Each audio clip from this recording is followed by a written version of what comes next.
This is CBC Winnipeg News.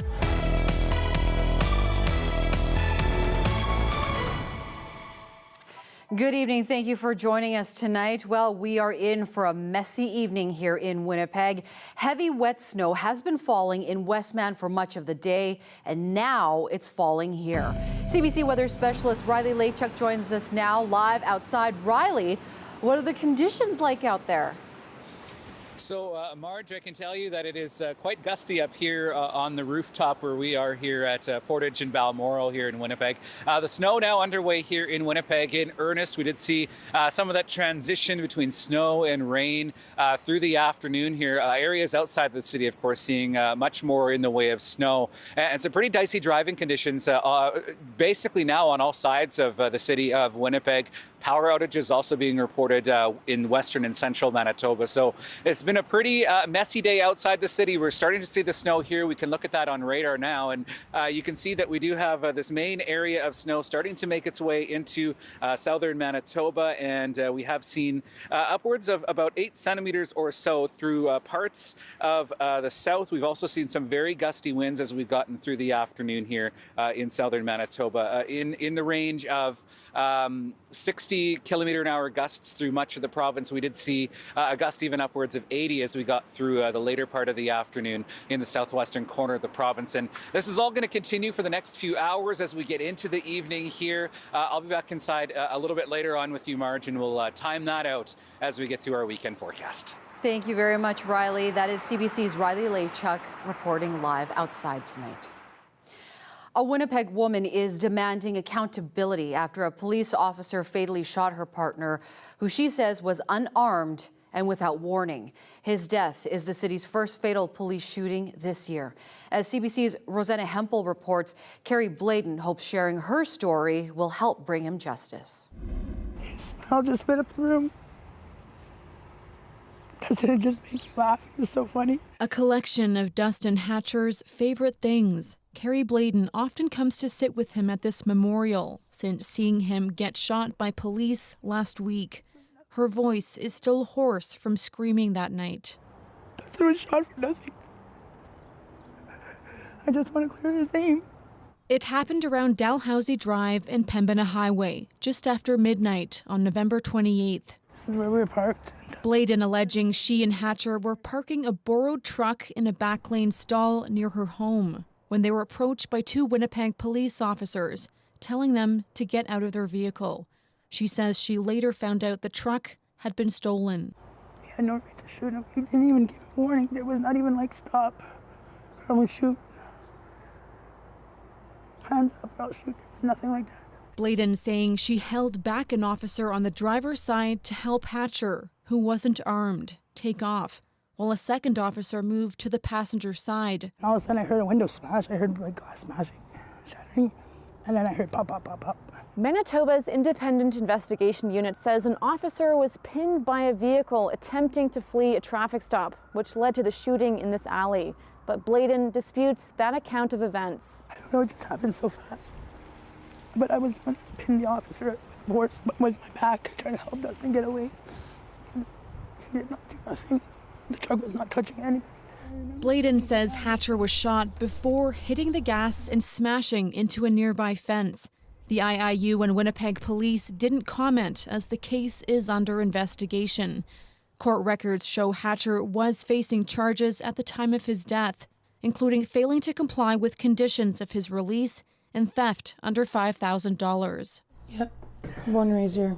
He's a first-generation Canadian. Longtime friend Sarah Jake says his challenges with addictions and the law didn't warrant him dying this way. He made it look like something he's not. He made Dustin look like he's a bad guy, and he really wasn't. He was sweet. She says Hatcher was a caring father of 3 who loved hip-hop and reggae. Both Bladen and Jake say they're afraid the IIU's investigation will absolve the officer who shot him. He's only 39, he deserved to die like that. She hopes speaking out will bring him justice. Rosanna Hempel, CBC News, Winnipeg. We are learning more about the province's recently disbanded Diagnostic and Surgical Task Force. It was created by Manitoba's previous progressive Conservative government, but the NDP, which is now in power, shut it down and is now questioning some of the salaries paid to task force staff. CBC's Josh Crabb reports. Kim Carrillo was the first person in Manitoba to get surgery through the now defunct Diagnostic and Surgical Task Force. She got her first hip replaced in Cleveland, Ohio in November 2022. Carrillo had a second hip replacement at Grace Hospital in Winnipeg this past March. I would probably still be waiting, or maybe I would have got it by now at the end of the year. I don't know. But I mean, I was in very, very bad shape. The task force was set up in December 2021 to cut backlogs made worse during the pandemic. The NDP government shut it down last month. The Office of Health Minister Uzoma Asaguera shared numbers indicating the task force had 66 full-time employees and spent approximately $5 million on salaries. People in more than a dozen positions were paid between $200,000 to over $500,000 annually, according to the NDP. The Diagnostic and Surgical Recovery Task Force really had a lot of power, tremendous amount of power, and not a whole lot of accountability. The numbers show an IT unit lead made $566,000 per year. More than $320,000 was paid to the task force's executive director. Project managers were making $230,000. Executive assistants upwards of $200,000.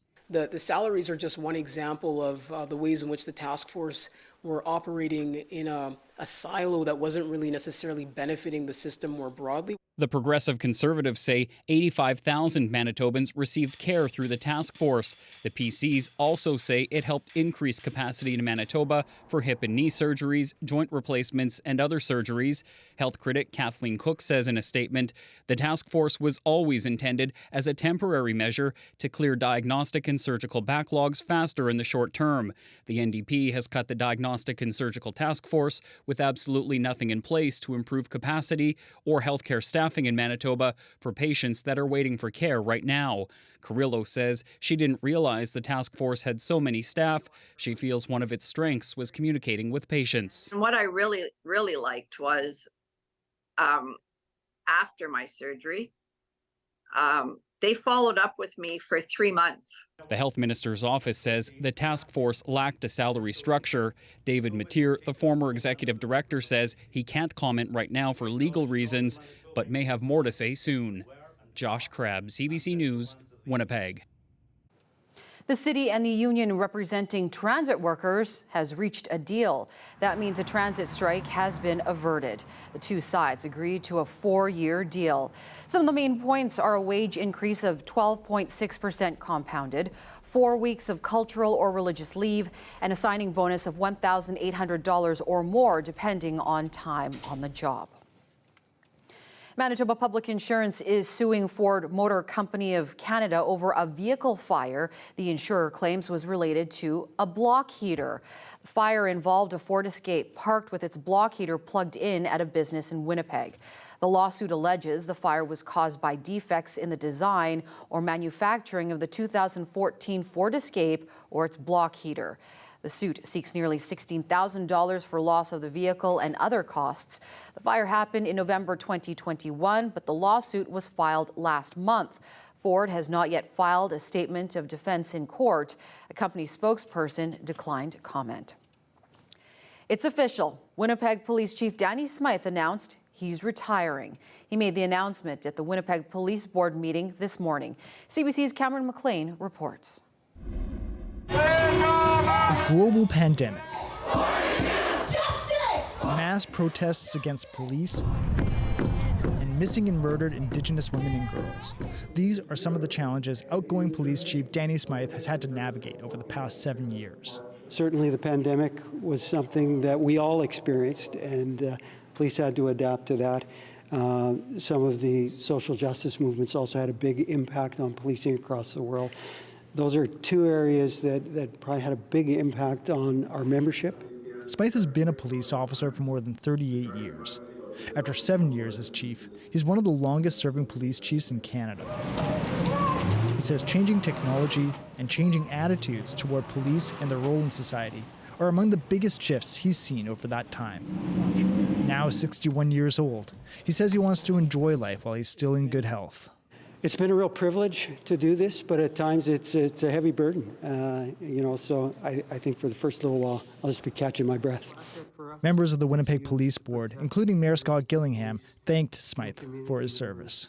I think most people can appreciate the role of a police chief in any city, and certainly Winnipeg is a complex role. There's many relationships to manage. Smythe's last contract expired at the end of November, but was extended to allow him to serve until the end of his term as president of the Canadian Association of Chiefs of Police in July. Board Chair Marcus Chambers wants to make the process for renewing contracts more transparent. There's a practice at the City of Winnipeg to roll over some of those contracts, and I think we need better clarity on that, not just for the position of Chief of Police, but for all city employees that are at the executive level. Smythe's official last day is September 3rd, 2024. The board voted to create a committee to search for the next police chief.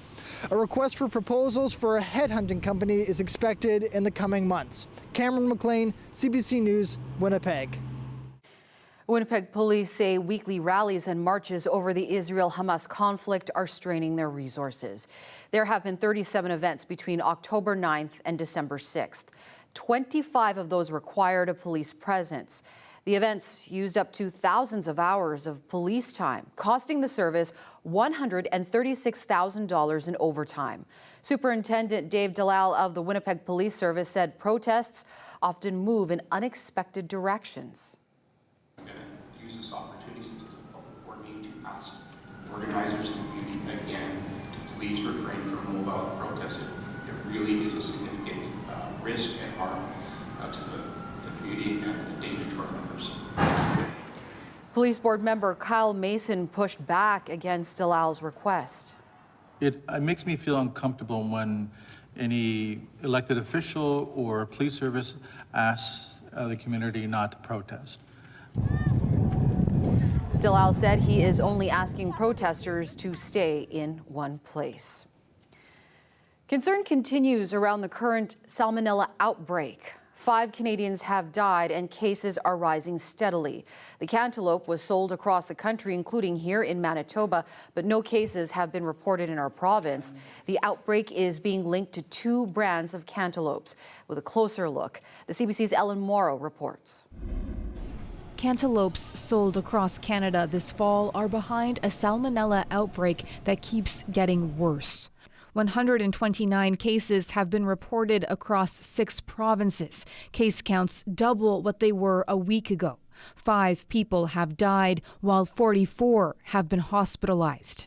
There is a high level of illness severity associated with this outbreak investigation. It is a specific genetic strain that we haven't seen before in Canada. Hundreds of cases have also been reported across the U.S. The outbreak has been linked to Malachita and Rudy brand cantaloupes sold in October and November. It takes a certain period of time between the time when someone becomes ill and their illness is reported. The majority of the sick, Canada's Public Health Agency says, are kids under 5 or adults 65 years and older. Many patients reside in long-term care homes or go to daycare. Public health officials said they're still investigating how and where the outbreak started. It's ingesting something that goes into your body and gives you the disease. So possibly animal manure to grow the plant, and if it's cut and there's salmonella on the surface, then that salmonella can actually grow inside the cut fruit. So washing the produce, scrubbing it with a brush, say experts, is key. So is hand hygiene. Salmonella bacteria can spread from person to person. If you have any kind of diarrheal disease, and really you shouldn't be preparing foods. Salmonella symptoms include fever, vomiting, and diarrhea. Canada's Public Health Agency says anyone who thinks they're experiencing symptoms should contact their doctor. Ellen Morrow, CBC News, Toronto. The province unveiled the newest specialty plates today. It is in support of missing and murdered Indigenous women and girls. Manitobans will have 2 options, one with a red dress and one with a red handprint. The proceeds will go to Winnipeg-based Ganakanichik. The Resource Centre offers programs to Indigenous communities. Ganakanichik will get $30 from each sale of the $70 plates. Housing, Addictions and Homelessness Minister Bernadette Smith introduced the bill to create the plates. The hand and red dress depicted on these plates stands as a tribute to the lives tragically taken, those who are deeply missed, and many stories left untold. The plates are now for sale at Autopack agents across Manitoba. The design was chosen after consultations with the community and MMIWG family members. The Winnipeg Police Service's K-9 unit has welcomed the birth of 9 new puppies. 5 female and 4 males were born 8 weeks ago to Mother Arrow and Father Jury. Both parents work as police service dogs. Patrol Sergeant Scott Taylor of the Winnipeg Police Service K-9 unit showed them off today.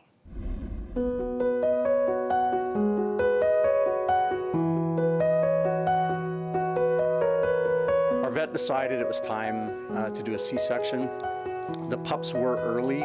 Generally, a C-section is around 60 days gestation. These dogs were 58, so there was some risk there. But there was also we couldn't wait anymore.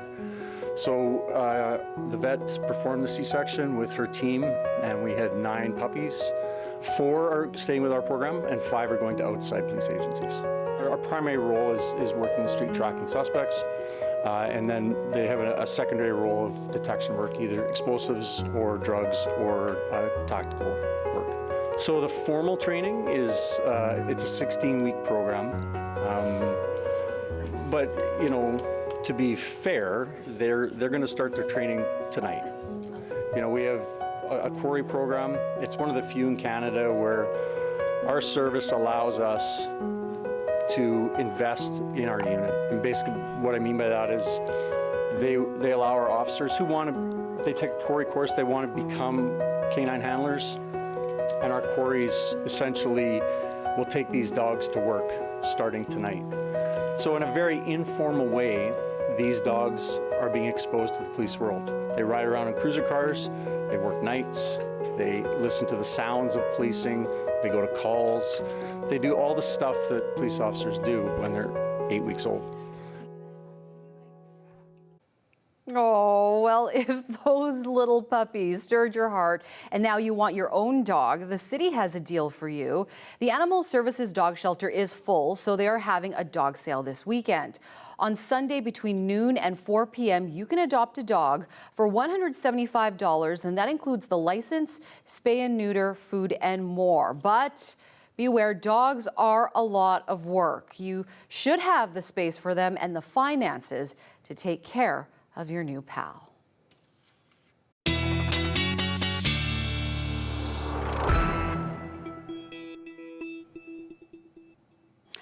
Well, CBC weather specialist Riley Lachuk is out of the cold and into a warm building. Like the grand reveal. Yes. It was, you could see it in the shot there. I mean, that snow was just blowing. It's windy out there. It's quite windy out there, and we're really going to see the winds continue to pick up as we get through the night, Marge. Looking at, we do still have a snowfall warning here in Manitoba. This is significantly reduced from where it was earlier in the day, but we are seeing the Killarney and Pilot Mountain region still could see up to 10 centimeters of snow in this region by the time the snow tapers off through southern Manitoba into this evening. We also have a fog advisory in northwestern Ontario. Could see some dense fog ahead of the snow moving into northwestern Ontario as we get into the early morning hours. So if you're heading east, be prepared for some fog perhaps. Looking at satellite radar, we showed you this a little bit earlier, but you can see that main band of snow here starting to push out as we get into the evening by 9 o'clock. Winnipeg still in the snow, but sort of just on the edge of it here. It isn't really till we get past midnight that we start to see the snow starting to taper off in the Red River Valley.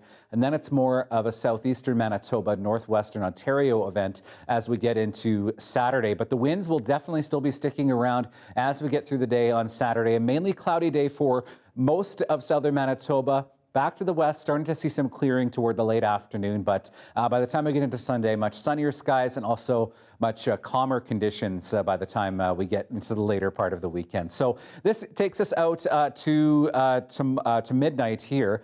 We can see that we do have still, this is on top of what's fallen already, so another 6 centimeters yet to come in Winnipeg, 3 in Portage, and a little bit more as we get back into parts of northwestern Ontario. So, and a lot of this, keep in mind, that we've seen through Winnipeg today has been melting on contact, but still will be quite slippery, especially out on the highways through the night tonight. And that is because we're going to see some very strong winds as we get through the evening. So we did have gusts in the southwest corner of the province at around 80 kilometers an hour earlier in the afternoon, still up at about that 60 mark.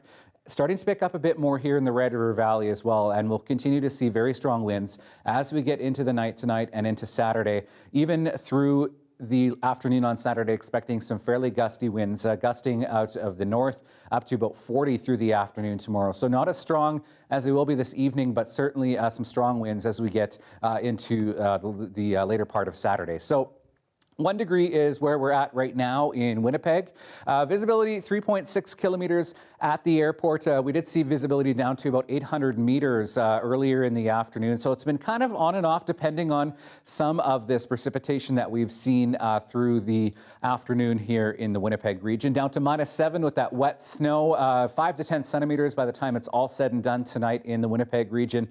-6 mainly cloudy. Gusty northwest winds in the morning, starting to diminish as we get into the afternoon, -5 and mainly cloudy by the time we get to the afternoon. And then we are starting to get into more sunnier conditions. By the time we get to Sunday, we'll see the sun a little bit more at -6.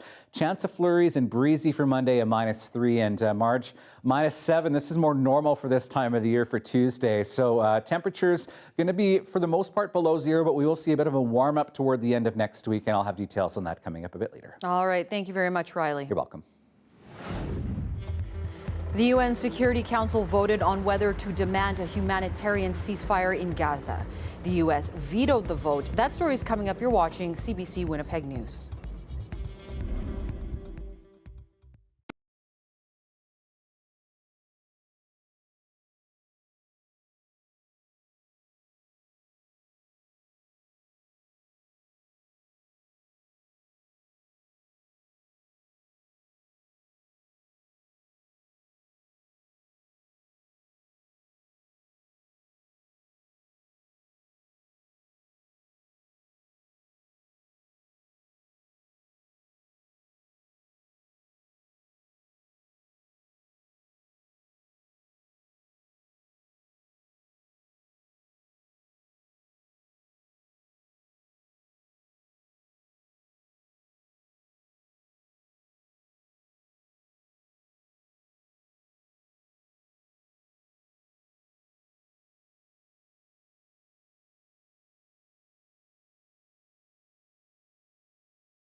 The United States today vetoed a UN Security Council draft resolution demanding a ceasefire in Gaza.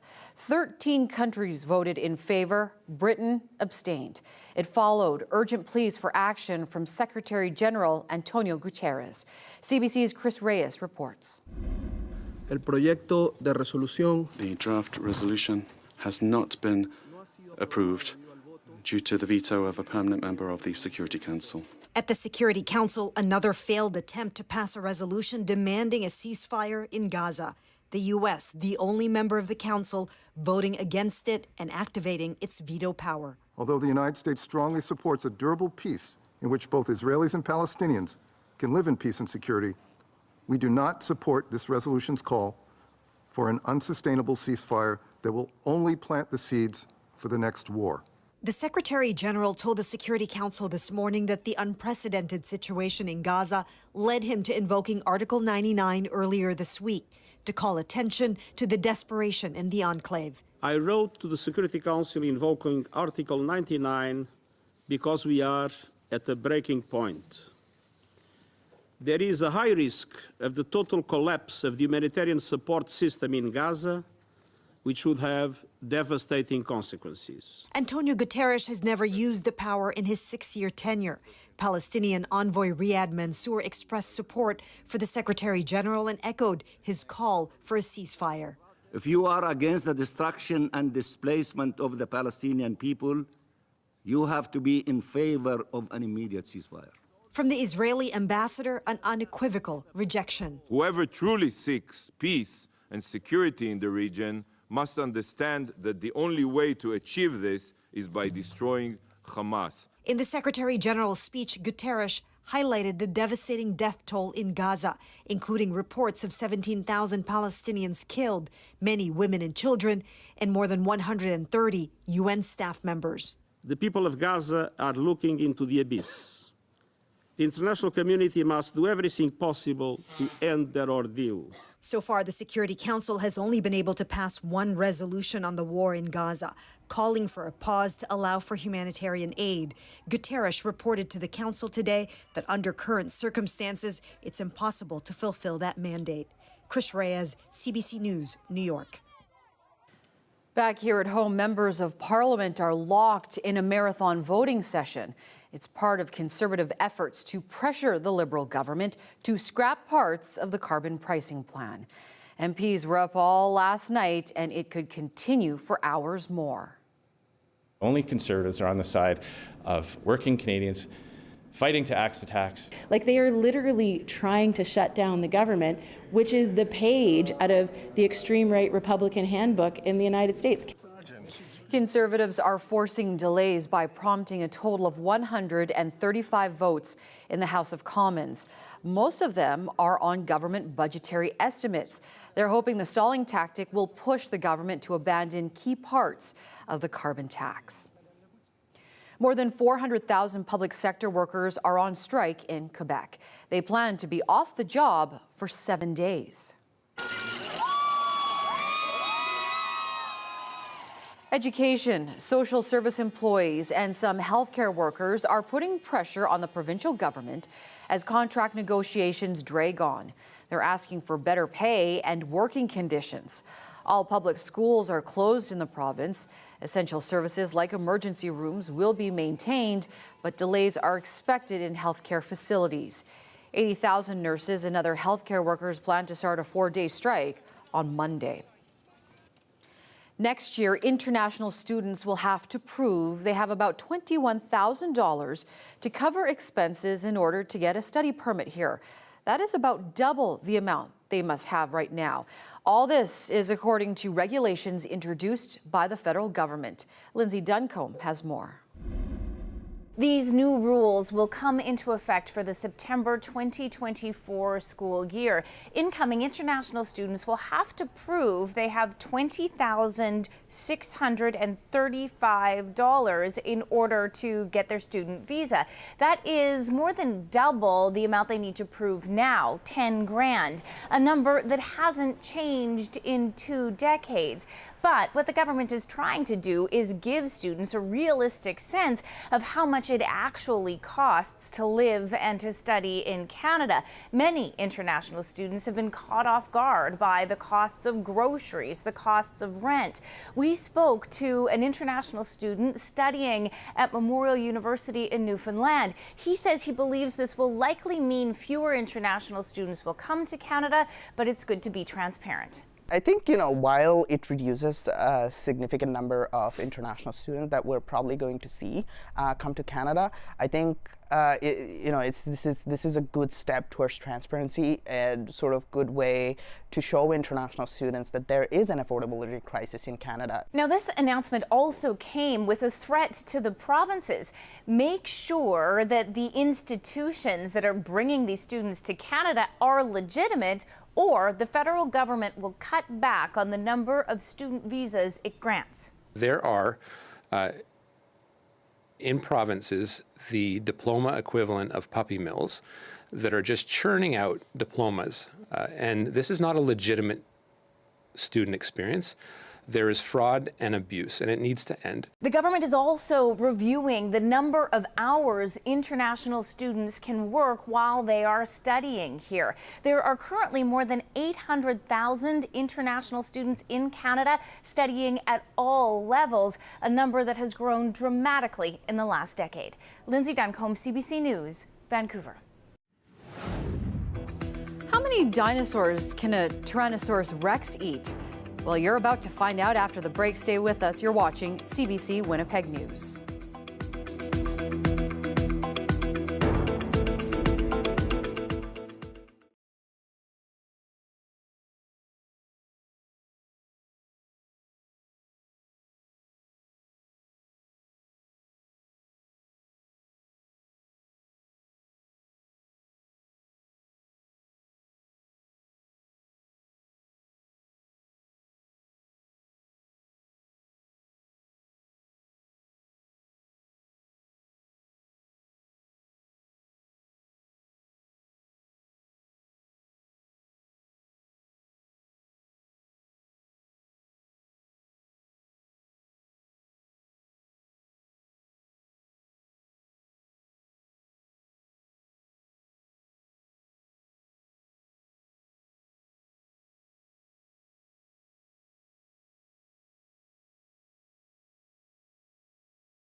Archaeologists in Calgary are investigating a confrontation from eons ago.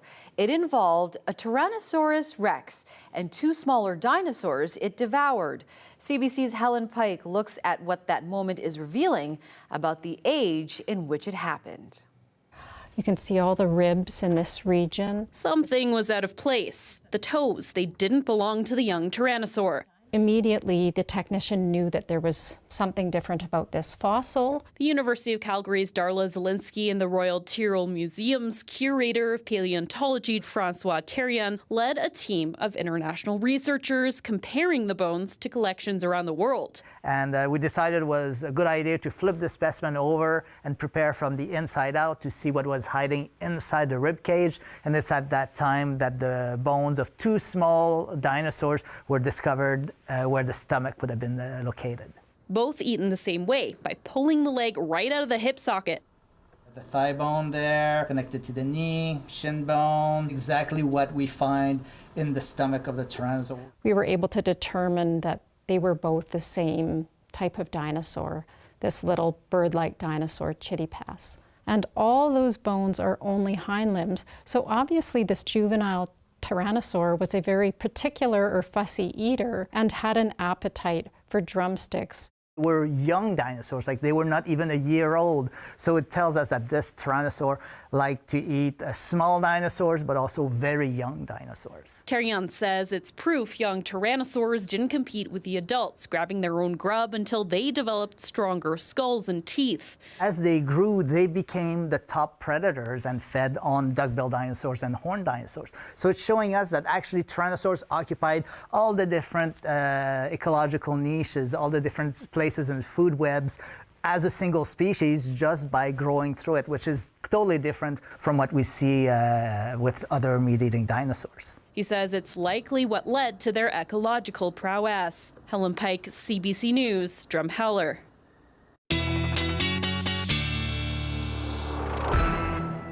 Weather Update is brought to you by the art and beauty of the National Ballet of Ukraine. January 29th at the Burton Cummings Theatre. Tickets at nationalballetukraine.com. Okay, so we have snow falling in many parts of the province, and of course that can result in some very dicey road conditions, Riley. Yeah, we did see an accident or a collision reported earlier in the afternoon on the Trans-Canada Highway, and yeah, highway travel, especially into the evening hours, is going to be pretty dicey in terms of wind and the snow that we've seen fall. We can take a look at some of the 511 cameras. These are from the last 10 minutes or so here that I took these off of the 511 website. And this is at Austin here on Highway number 1. You can see that we do have some snow-covered conditions, some icy conditions, and Highway number 75 at some snow-covered conditions as well. We are going to see some really windy conditions as we get into the evening winds out of the north, gusting to about 60 as we get through. Yeah, Riley has technical difficulties. Unfortunately, his mic is not working. Yeah, we will come back to Riley in just a moment. But first, the holiday season has begun for many across the country, and a lot of people are heading out to buy their Christmas trees. So our colleagues in Alberta talked to an expert to get some advice on buying the perfect Christmas tree. Hi everyone, I'm Aaron Greguluk here at Greenland Garden Center, and here are 5 things to keep in mind when choosing your Christmas tree. Number 1, why do trees cost so much?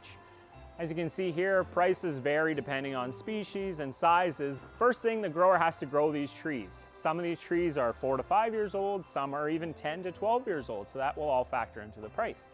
The other big one for us is transportation. Getting the trees to your location is a big cost that's incurred. Number 2, when is the best time to buy your tree? That all depends on where you are, your location, and what's available. These days, with what seems to be a shortage out there and high demand, I would say the sooner you can buy your tree, the better. Trees are usually gone by the 1st to 2nd week of December.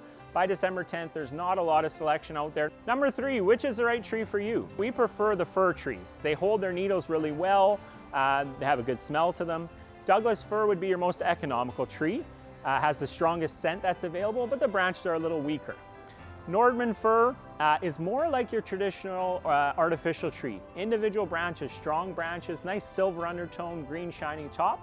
And then noble fir is a very full tree. You can't see the trunk at all, but still has those individual branches that are easy to hang your ornaments or heavy decorations on. Number 4, what should you do when you bring your tree home? First thing, transportation. If you've had it cut at the place you bought it, we can cut it here for you. Don't get that cut dirty. Don't scrape it on the ground. Don't get any dirt into that cut area. Once you get it home, if it hasn't been cut, you need to do your own fresh cut and put it in water within a couple hours. That can either be in the stand inside your house or in a garage in a bucket of water. Number 5, how can you keep that tree alive for as long as possible? If you can lower your room temperature, that's great. Obviously, stay comfortable, but if you can lower it, that's great. Extra humidity. If you had a humidifier, if you can bump up the humidity in your house a little, that will help as well. Keep it away from fans, keep it away from drafts, close the register near it, all those things will help. So you put it in the house, how can you keep that thing going? Water, water, water. That's the biggest tip. Most people can get a good 4 weeks, maybe 5 weeks inside their house with their tree. If you have to hit a certain day like New Year's Day or Ukrainian Christmas or whatever day is important to you, scale that back about 4 weeks, and I think that's a safe time to bring that tree in the house. And after Christmas, what should you do with that Christmas tree? If you're out in the country or if you compost, you could definitely remove the limbs and try to compost it. It may take a little bit of time. Otherwise, your municipality, they usually have scheduled days for pickup of those trees.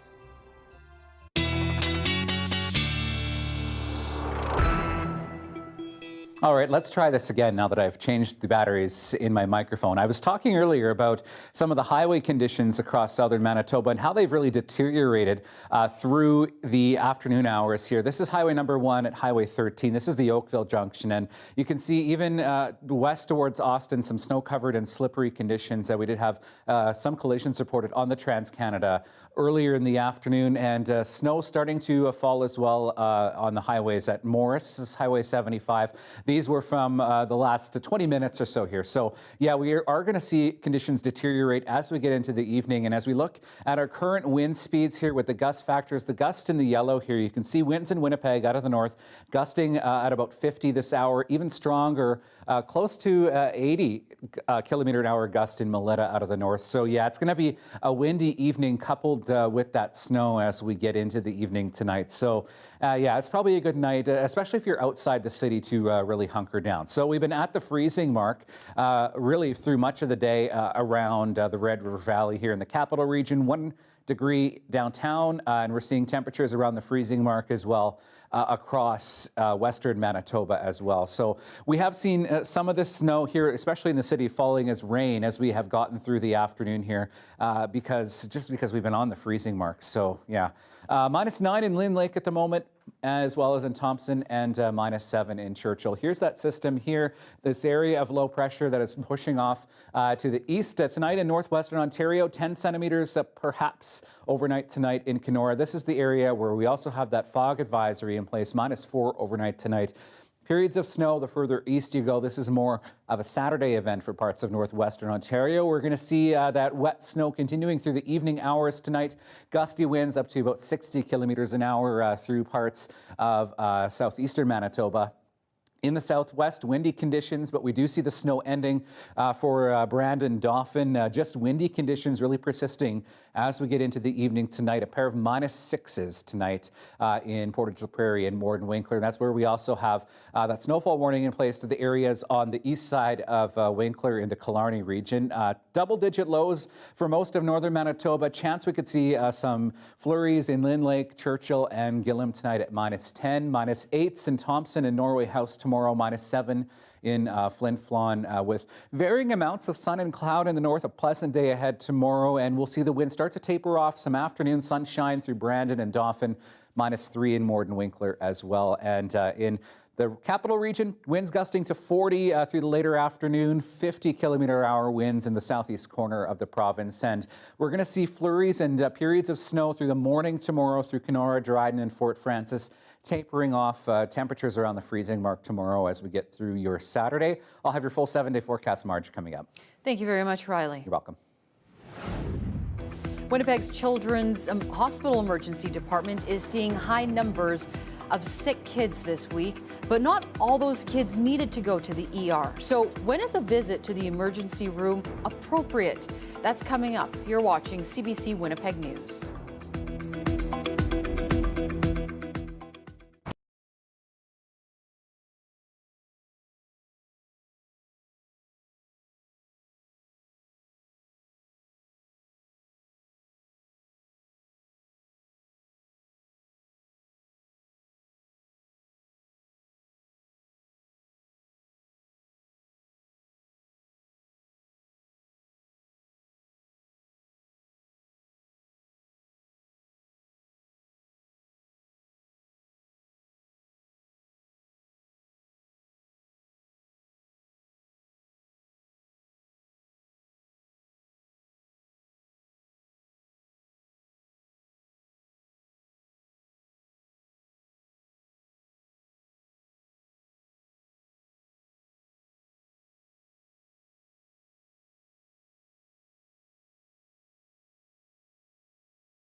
Winnipeg's Children's Hospital Emergency Department is seeing near record numbers of sick kids, but not all those kids needed to go there. Dr. Karen Grip is the medical director of HSC Children's Hospital Emergency Department. Pat Kanuga spoke with her this morning.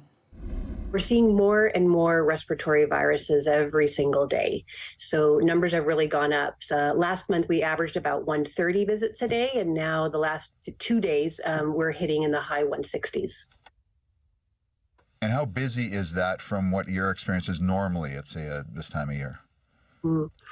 So what we're hitting is numbers that we saw last November, when everyone remembers the viral surge and the triple-demic, when all the children were getting sick.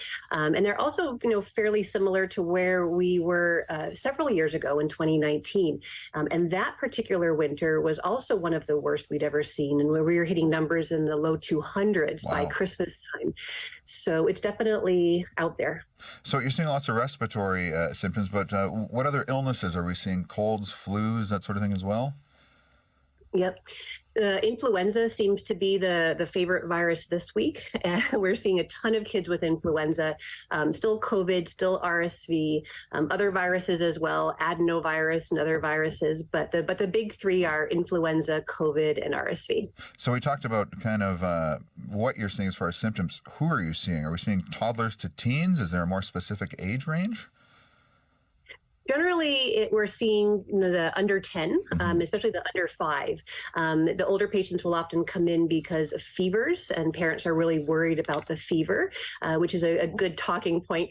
But the under 5, many of those children haven't been really sick before, and they don't have the reserve. So especially the really tiny ones, if they haven't really been sick and they don't have the reserve to really kind of get through it from a respiratory distress point of view. So they come in, and patients with respiratory distress should come in. Well, that's what I was going to ask you about. Not all of these kids needed to go, and we'll talk about kind of when you should and when you shouldn't in a second. But how many of these cases that you've talked about, of these numbers this week, any idea maybe how many could have gone somewhere else as far as not going to the emerge? Yeah, in our triage system, we estimate probably at least a third probably could have gone somewhere else, or even better, stayed home. Parents are worried. That's understandable. That's our job as a parent. But, kids do get sick. So a fever and a cough and a runny nose, but they're not having any trouble breathing, they can safely stay home and be cared for at home. We've been seeing some stomach viruses, vomiting and diarrhea, but even if they're just mildly or moderately dehydrated, they can stay home as well. And if patients and parents aren't sure what to do, Health Links is just a call away to help. That was my next question, because there's always a what if, especially when you have, under 10s and even younger, you get so worried. What if they get more sick? What if that cough gets worse? Again, what's your advice to determine when it's appropriate to head to the emergency then? Is there a level of, there's worry there, but what's the level that you would kind of say, yeah, okay, bring them in? Mm-hmm. Well, I always like to tell parents to trust their intuition. So parents know their child the best, and that is very true. On the other hand, there are some specific things to look for, as you mentioned. The big one is trouble breathing. So really fast breathing, especially when the fever is down, really difficult breathing, wheezing, pulling in, using their ribs and their abdominal muscles to breathe. Anything like that, especially in the under 2 crowd, is a concern. In terms of dehydration, if they haven't had any urine output in 12 hours, if they're so lethargic that you can't wake them up, those would be reasons to bring them in. So Dr. Grip, when you get this many patients coming in, what's it like for staff on the ground when it's that busy? It can get crazy sometimes. And our staff really want to take care of every child as best we possibly can. But when it gets busy, when we have, 20 or more patients presenting in an hour, which does happen, especially in the afternoons and evenings, we have to see the sickest patients first. Of course. And what that means, if you're triaged to a lower level, which is a good thing, by the way, it means you might wait a long time. Hopefully not 4, 6, 8 hours, but it may be that you'll wait because we have to take care of the sickest patients first.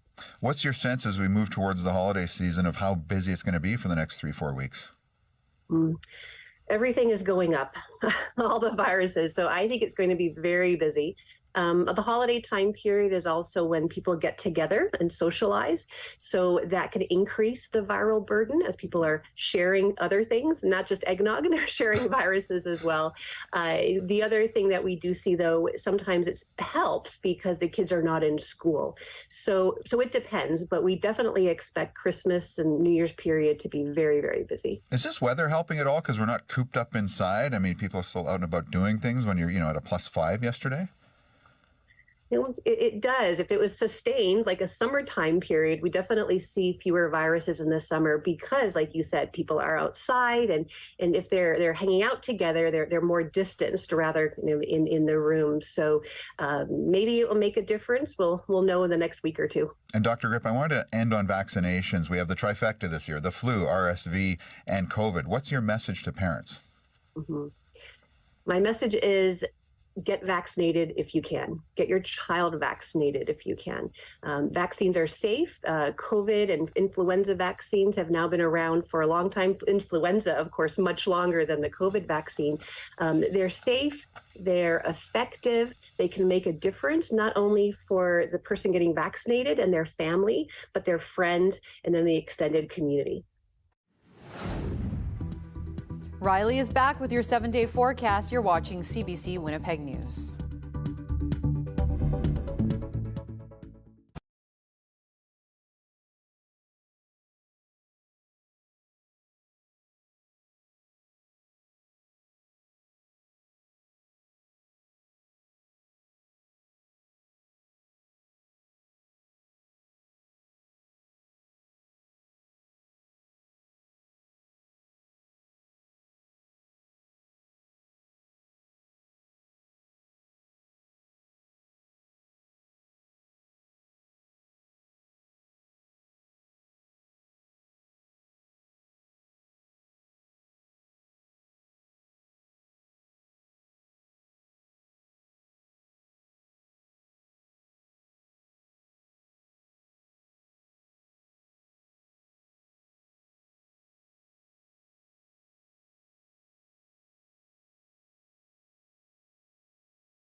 I'll expect a snowy evening here in the Red River Valley, tapering off overnight. Tomorrow, a cloudy -5 in Winnipeg. Still some very gusty northwest winds, up to 40 in the afternoon. Another chance of flurries Monday with a high of -3, -7 on Tuesday, and then warming up closer to the freezing mark again. Mix of sun and cloud for Thursday at +3 and -2 with a mix of sun and cloud next Friday. Well, a tradition event is now underway in Lyon, France. A spectacular display merges art, technology, and history. That's right. Organizers expect more than 2 million visitors before the 4-day event ends on Sunday. Residents gathered to watch light installations being tested in preparation. Here's your daily lift.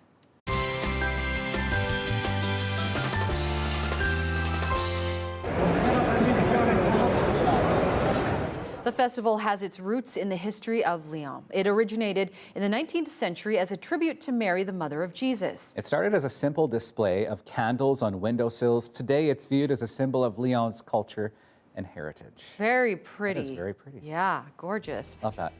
Well, thank you for joining us tonight. We'll see you back here at 11. Be Have safe. a good one.